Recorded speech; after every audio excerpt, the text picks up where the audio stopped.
Namaskar and welcome to my YouTube channel Back from the Jaws of Danger। आज fathers day है। आप सभी को, जितने भी फादर्स हैं, उनको फादर्स डे की बहुत बहुत शुभकामनाएं। अब देखिए, क्योंकि मैं वाइल्ड लाइफ से जुड़ा हुआ हूँ, कल मेरे बच्चे गए और रस्किन बॉन्ड की ये किताब है द लास्ट टाइगर, ये लोग लेके आए और मेरे को रात में प्रेजेंट किया।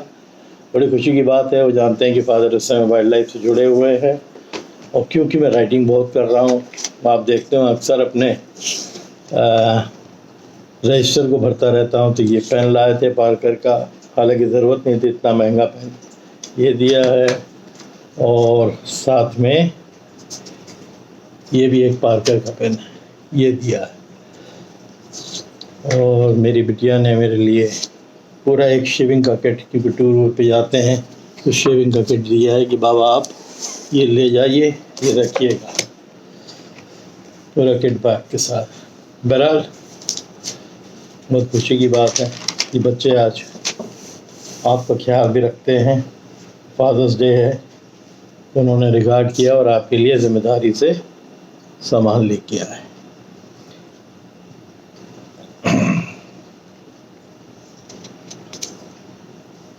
आज का जो टॉपिक है वो टाइगर्स के ऊपर ही है, जैसे पोस्टर पीछे लगा हुआ है। अब सबसे पहला सवाल ये है कि ये तो बंगाल टाइगर के नाम से था, तो ये रॉयल बंगाल टाइगर क्यों हो गया? ये रॉयल बंगाल टाइगर इसलिए इसका नाम पड़ गया क्योंकि ब्रिटिश एरा में एक ब्रिटिश रॉयल ने सुंदरबन के पास एक टाइगर की हंटिंग की थी, और क्योंकि वो एक रॉयल थे और उन्होंने वो हंट किया था, तो उसके बाद से ये बंगाल टाइगर जो है वो रॉयल बंगाल टाइगर के नाम से जानने लगे लोग, और बहुत सही नाम है। ये जानवर वाकई ही रॉयल है, राजा है, और इसको रॉयल बंगाल टाइगर के नाम से ही लोग जानते हैं। आज आपको मैं बंगाल की ही कहानी बताऊंगा, क्योंकि कहते हैं ना कि जो शुरुआती काउंट हुई टाइगर्स के बारे में जाना, आप लोगों के लिए जाना बहुत ज़रूरी था। कि ये मैं आपको एक 6 साल का आंकड़ा दूंगा जो 1860 से लेके 1866 के बीच में, और इस आंकड़े के हिसाब से बंगाल प्रांत उस समय खाली बंगाल आज का नहीं है, उस ज़माने के बंगाल पूरा बांग्लादेश आता था, असम का बहुत बड़ा हिस्सा आता था, और ज़बरदस्त जंगल था उस जगह। जितने गांव थे वो जंगलों के इर्द गिर्द बसे हुए थे। जो डिस्ट्रिक्ट्स थे वो छोटे छोटे हुआ करते थे। धीरे धीरे उसमें अंग्रेज़ों ने डेवलपमेंट चालू किया, बट उस डेवलपमेंट के लिए कई जानवरों से उनका सामना हुआ, कई जानवरों का उन्होंने शिकार किया। और इसके पहले जो रिकॉर्डेड है, जो उनके कमिश्नर के ऑफिस में रिकॉर्डेड है, और 2 डिस्ट्रिक्ट की आपको बात, 2 जगहों की बात आपको सिर्फ बता रहा हूँ, वो बहुत बड़ी थी कि टाइगर्स ने कितने इंसानों को मारा और इंसानों ने टाइगर्स को मारा। तो इंसान कौन थे जो मारते थे? ज़्यादातर जमींदार, लॉर्ड्स, अंग्रेज, और कुछ हद तक पोचर्स या जो हंटर्स हुआ करते, जिनको शौकी था। उस ज़माने में जो हंटर्स होते थे वो भी पोचिंग का भी काम करते थे। मैं क्योंकि जब 5 साल असम में रहा था, तो इस बारे में बहुत कुछ मेरे को पता लगा था, क्योंकि असम से सटे हुए कई डिस्ट्रिक्ट्स ऐसे हैं जो बांग्लादेश से सटे हुए हैं, जैसे सिलचर है, हैलाकांडी है, ये सब इधर बस क्रॉस करिए, इधर बॉर्डर बांग्लादेश का है, इधर असम। तो ये सब एक टाइम पे बंगाल के अंदर ही आया करते थे। तो आज हम जिन बातों की, जिन जगहों की जिक्र कर रहे हैं, ये बंगाल प्रांत का है, उस टाइम का, 1860s का। और ये जो आंकड़े हैं ये केवल बंगाल राज के हैं। बताया जाता है कि गवर्नमेंट की रिपोर्ट के हिसाब से 1860 से लेके 1866 के बीच केवल 6 सालों में 13,400 इंसानों की जंगली जानवरों ने जान ली। वाइल्ड एनिमल्स में 13,400 लोगों की, इंसानों की 6 सालों के अंदर जान ली। और इंसानों द्वारा इसी दौरान 18,000 जंगली जानवरों को मारा गया, अलग अलग, चाहे लेपर्ड हो, चाहे टाइगर हो, चाहे वुल्फ हो। ये आंकड़े केवल बंगाल राज्य के हैं। ये वो वक्त था जब आज का बांग्लादेश, असम, जैसे मैंने बताया, सब एक था। गवर्नमेंट का रिकॉर्ड के मुताबिक इन 6 सालों में 4,218 लोग टाइगर्स द्वारा मारे गए थे। इतने टाइगर्स होते थे, और गांव में रहने वाले लोग जंगल के थ्रू एक गांव से दूसरे गांव जाते थे और वो इन टाइगर्स का शिकार हो जाते थे। जानवरों ने, बड़े हिरन जानवर होने के बावजूद, हमेशा टाइगर हो, लेपर्ड हो, इनकी एक फितरत होती है कि जो आसानी से मिल जाए उसको मार दो, खाना ही तो है। तो 4,218 लोग टाइगर्स द्वारा मारे गए थे, 1,407 लोग लेपर्ड्स द्वारा मारे गए थे, और सबसे ताज्जुब की बात है कि 4,287 लोग भेड़ियों द्वारा मारे गए थे, पैक ऑफ वुल्व्स। भेड़ियों को मैंने अभी कहानी डाली है, तो भेड़ियों द्वारा, क्योंकि भेड़िया हमेशा एक संगठित पैक में रहते हैं और बहुत स्ट्रैटेजी से शिकार करते हैं। अब उनकी जब हिम्मत बढ़ जाती है तो वो किसी को भी नुकसान, तो इतने लोगों को उस एरिया में भेड़ियों ने, इंसानों को मारा। जितने शेरों ने मारा 4,218, तो भेड़ियों ने भी 4,287 उसको भी माफ कर दिया। और बाकी कुछ जो रिकॉर्ड रह गया वो अन्य जानवरों ने शिकार किया, किसी न किसी वजह से। सबसे ज़्यादा मौतें बंगाल के रंगपुर, जो राजशाही डिस्ट्रिक्ट यानी आज के बांग्लादेश में पड़ता है, ये वहाँ की कहानी है। मैंने बताया था मैं आपको एक बांग्लादेश की कहानी बताऊंगा, ये वही है। वो आंकड़े जो दे रहा हूँ ये राजशाही की है। राजशाही आज भी आप देख लेना, जो उनके डिस्ट्रिक्ट्स हैं बांग्लादेश के, जैसे बांग्लादेश की जो 7-8 मेन डिस्ट्रिक्ट है उसमें है बरिशाल, चित्तग्राम, ढाका, खुलना, राजशाही, रंगपुर, मैमून सिंह, सलेट। और इनके बारे में मेरे को, जब मैं वहाँ रहता था, बहुत से लोग ऐसे थे जब उधर से क्रॉस करके इंडिया में आके सेटल कर गए थे। ऐसे कई लोगों को मैं असम में मिला था कि वहाँ रहे थे, किसी न किसी वजह से इस तरफ आ गए थे और फिर यहाँ सेटल कर गए थे। तो उनसे भी बहुत सी डिटेलिंग बांग्लादेश के वाइल्ड लाइफ के बारे में मेरे को पता लगी है। आगे धीरे धीरे कुछ स्टोरीज आपको मैं और भी डालूँगा।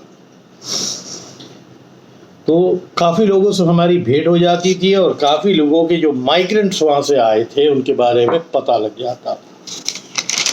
सलेट के तो मैं ऐसे कई, सलेट डिस्ट्रिक्ट के तो ऐसे कई लोग जानता हूँ जो बहुत सक्षम हैं, जिनका आधा परिवार यूनाइटेड किंगडम और यूएसए में सेटल्ड है। सबसे सक्षम अगर डिस्ट्रिक्ट बांग्लादेश में आ जाए, जहाँ पैसे वाला है लोग, जो टैक्स पेयर्स हैं, वो सलेट डिस्ट्रिक्ट है। वहाँ भी सलेट डिस्ट्रिक्ट से और मैमन सिंह के भी कई किस्से मेरे को मालूम हैं। वहाँ के लोकल्स जो रहते थे, अब यहाँ माइग्रेट करके इंडिया आ गए, उनके पास किस्से थे। तो एक टाइम था जब हमें टाइम मिलता था, हम अपना मैक्सिमम टाइम उनके साथ शाम के टाइम पे बिताते थे। और बड़े किस्से वहाँ के वाइल्ड लाइफ पता लगते थे। बड़ा भयानक जंगल है, मैंने भी देखा हुआ। गुवाहाटी के इर्द गिर्द ही अगर आप चले जाओ थोड़ा ना, आप चारों तरफ गुवाहाटी के निकलो तो आपको जंगल के ही एरिया। अब तो खैर बहुत ज़्यादा शहरीकरण हो गया। जब 80s के टाइम पे मैं जाया करता था, तब के गुवाहाटी और अब के गुवाहाटी में बहुत फ़र्क हो गया। और ऐसे ही बंगाल में अकेले ऑन एन एवरेज 1200 टाइगर्स मारे जाते थे हर साल, ऑन एन एवरेज। उसमें कुछ कब्ज़ भी होते थे। तो जब शिकार वाले लोग हैं ना, ये कब्ज़ तक को नहीं छोड़ते थे। और अंग्रेज़ फिर इनको स्किन करा लेते थे। अगर टैन हुआ यहाँ पर कलकत्ता भिजवा के तो टैन किया, अदरवाइज़ वो शिपमेंट से पूरा इंग्लैंड शिपमेंट चला जाता था। मैंने सुना है कि सैकड़ों की तादाद में टाइगर और लेपर्ड स्किन इंग्लैंड चले जाते थे। फिर वहाँ उनको टैन करके अच्छे से बना के, हेड लगा के, अगर स्टफ़ करना है स्टफ़ करके, पता नहीं कितने रॉयल फैमिलीज़ के हॉल्स में वो सजते थे, उन हॉलों की शोभा बढ़ाते थे, क्योंकि टाइगर तो वहाँ होता नहीं है यूरोप में। तो टाइगर यूरोप में अगर कहीं था तो थोड़ा बहुत आप रशिया को बोलिए, बस वही था साइबेरियन टाइगर, बाकी तो टाइगर सिर्फ इंडिया और एशिया के अंदर बहुत थे। तो जहाँ जहाँ ये ब्रिटिशर्स रहे अपने टाइम पे, उन्होंने टाइगरों को बहुत मारा उसकी खूबसूरती के लिए, और क्योंकि वो ताकतवर जानवर है, एक किंग है, तो उसको मारते थे गोली से, तो वो समझते थे कि हमने बहुत बड़ा काम किया। ये टैन करके भेजते रहते थे, और इसमें राइनोस, एलिफेंट्स के भी चमड़ी और हेड्स ज़्यादा करते थे। टाइगर तो मारते ही मारते थे, लेपर्ड तो मारते ही मारते थे, बट जो शिपमेंट हुआ करती थी उसमें एलिफेंट और राइनोस की भी हिस्सेदारी रहा करती थी। जब सवाल ये उठता है कि इतने जानवर और मनुष्यों की मौत के समय एक दूसरे द्वारा क्यों होता था, ये इसलिए होता था कि उस ज़माने में इनका इंटरेक्शन बहुत ज़्यादा हो जाता था। या तो इंसान जंगलों के अंदर किसी न किसी काम से जाता था, एक गांव से दूसरे गांव जाना है तो जंगल से निकल के आना है, तो वहाँ जानवर बहुत तेरे थे, तो वो इनका शिकार कर लेते थे। और क्योंकि जानवर बहुत तेरे थे, तो जिनके पास पुरानी बंदूकें थी, शस्त्र से, वो इनका शिकार कर लेते थे। शिकार करने वाले, जैसे मैंने आपको बताया, पुराने ज़मींदार, अंग्रेज लॉर्ड्स, और जो प्रोफेशनल शिकारी या बोली शिकारी उस टाइम के, वही इनका नुकसान अक्सर करा करते थे। और यही होता रहता था कि कभी जानवर मनुष्य को मार दे रहा है और कभी मनुष्य जानवरों को मार देता था। प्रॉब्लम ये थी कि जब अंग्रेज यहाँ आए, यहाँ की वाइल्ड लाइफ को देख के पगला थे। उनको ये समझ में नहीं आ रहा था कि इतने जानवर जंगलों के अंदर कैसे हो सकते हैं, हमारे यहाँ तो नहीं है, बट वो सब स्टडी करके आते थे। और उनको ये मालूम रहता था, एक प्लान के तहत वो शिकार करा करते थे कि भाई एक लॉर्ड आया, अगर उसने अपने मन में बना लिया कि हमें इतना शिकार करना है तो वो करेगा ही करेगा। और ये सिर्फ मैं आपको बंगाल के आंकड़े बता रहा हूँ, इसके अलावा सेंट्रल प्रोविंस यानी जो आपका सेंट्रल इंडिया हुआ और साउथ इंडिया हुआ, वहाँ भी शिकार होता था, बट इतना बड़ा रिकॉर्ड कहीं नहीं। तो ये एक छोटा सा वीडियो था जो मैंने सोचा कि आज फादर्स डे है तो मैं आपको एक सच्चाई बताऊं कि नंबर 1, ये रॉयल बंगाल टाइगर का किताब बंगाल टाइगर को कैसे मिला, और दूसरा, ये गवर्नमेंट के आंकड़ों के हिसाब से कितने ज़्यादा जानवर मारे गए थे या जानवरों द्वारा इंसान मारे गए थे, ये रिकॉर्डेड है। अगर आप आर्काइव्स में जाएंगे तो वहाँ की जो कमिश्नर की रिपोर्ट है उसमें ये सब दर्ज है। तो बंगाल में ये जो रंगपुर, जो राजशाही डिस्ट्रिक्ट में पड़ता है, यहाँ सबसे ज़्यादा जानवरों का शिकार हुआ था। बाकी डिस्ट्रिक्ट में भी हुआ करता होगा, बट वो ये रिकॉर्ड जो है केवल ये 2 जगह क्या है कि यहाँ इतना ज़्यादा जानवर था कि उसका बहुत ज़बरदस्त शिकार हुआ। और क्योंकि ज़्यादा जानवर थे, उन्होंने उतने ही इंसानों को भी मारा। तो एक छोटा सा वीडियो था, मैंने सोचा कि आज डालूं, और आप लोग को ये इन्फॉर्मेटिव है, और कि डिस्ट्रक्शन एनिमल का भी हुआ, डिस्ट्रक्शन ह्यूमंस का भी हुआ, ह्यूमन लाइफ्स का भी हुआ 18th सेंचुरी के अंदर। और ये बड़ा अलार्मिंग है, जो फिगर्स दिखा रहे हैं ये बहुत अलार्मिंग है, और ये लोअर बंगाल एरिया में ही ज़्यादा हुआ करता था, और ये सब गवर्नमेंट के रिकॉर्ड के हिसाब से। तो इन 6 सालों की तबाही का डेटा मैंने आज आपको दे दिया, और बाकी जो स्टोरीज़ बहुत बोलते रहेंगे, अपने वीडियोस में जाता हूँ वो भी डालते रहेंगे, बट ये सब चीज़ें भी बहुत ज़रूरी है कि कितने टाइगर्स, कितने जानवर आज से 200 साल पहले, 150 साल पहले हिंदुस्तान के अंदर थे। ऑन रिकॉर्ड आया था कि 19th सेंचुरी की शुरुआत में 1 लाख टाइगर्स थे। तो आप इमेजिन कर सकते हैं कि 18th सेंचुरी में कितने होंगे, जबकि इस तरह मारे जा रहे थे। और सिर्फ बंगाल का ही मैंने आपको डेटा दिया है, बाकी स्टेट में भी मारे जाते होंगे। जहाँ जहाँ अंग्रेज लॉर्ड साहब चले जाते थे वहाँ वहाँ वो शिकार करते थे, और सुपरस्टिशन भी बहुत रहता था। बंगाल में कई डिस्ट्रिक्ट्स ऐसे भी मैं जानता हूँ कि वो बाघ बोल दिया तो समझते थे कि हवा हो गया, जानवर बोलते हैं बड़ा जानवर आ गया, उतना डरते थे कि भाई इसको बाघ नहीं बोलना है, ये सुपरस्टिशन है, ये अगर बाघ आ गया तो रात में सपने में भी आके ये सताएगा। तो ये धारणा थी, एक मिथ था, बाघ ऐसे गेचे, बाघ ऐसे गेचे, बाघ आएगा तो नहीं है, जानवर ऐसे गेचे, तो जानवर आ गया तो ठीक है। बाघ के नाम से ही थोड़ी सी कन्फ्यूजन भी होती है, बाघ लेपर्ड को भी बोलते हैं, बाघ टाइगर को भी बोलते हैं, बट बाघ एक्चुअली टाइगर को ही बोला जाता है।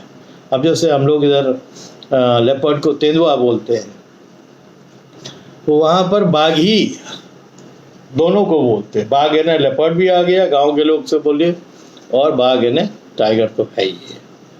तो ये छोटा सा इन्फॉर्मेशन मेरे को आपको आज देना था, और ऐसे और बहुत दूंगा, बहुत है। इसीलिए मेरे बच्चों ने मेरे को जो ये पेन दिया है ना, वो जानते हैं कि बाबा जो है थोड़ा रिसर्च वर्क करते हैं, कहीं ना कहीं से टटोलते हैं। हालांकि मैं बहुत नेट से नहीं, मैं बुक से बहुत पढ़ता हूँ। आज जैसे ये रस्किन बॉन्ड की जो बुक दी है ना, इसमें भी मेरे लिए 1-2 स्टोरी का कोटा होगा। रस्किन बॉन्ड की जो स्टोरीज़ हैं मैं दूंगा, प्रेजेंट करूंगा रस्किन बॉन्ड जी के नाम से। और मेरी दिली इच्छा है कि मैं इनसे मिलूँ एक बार। ये मसूरी के बाहर ही एक जगह है, वहाँ रहते हैं, मैं नाम बोल रहा हूँ उसका, और कभी उस साइड पे जाना हुआ तो इनसे मुलाकात ज़रूर करूँगा। तो आज के लिए इतना ही। बहुत गर्मी पड़ रही है, आप लोग अपना ख्याल रखिए और तगड़े से रहिए। Thank you.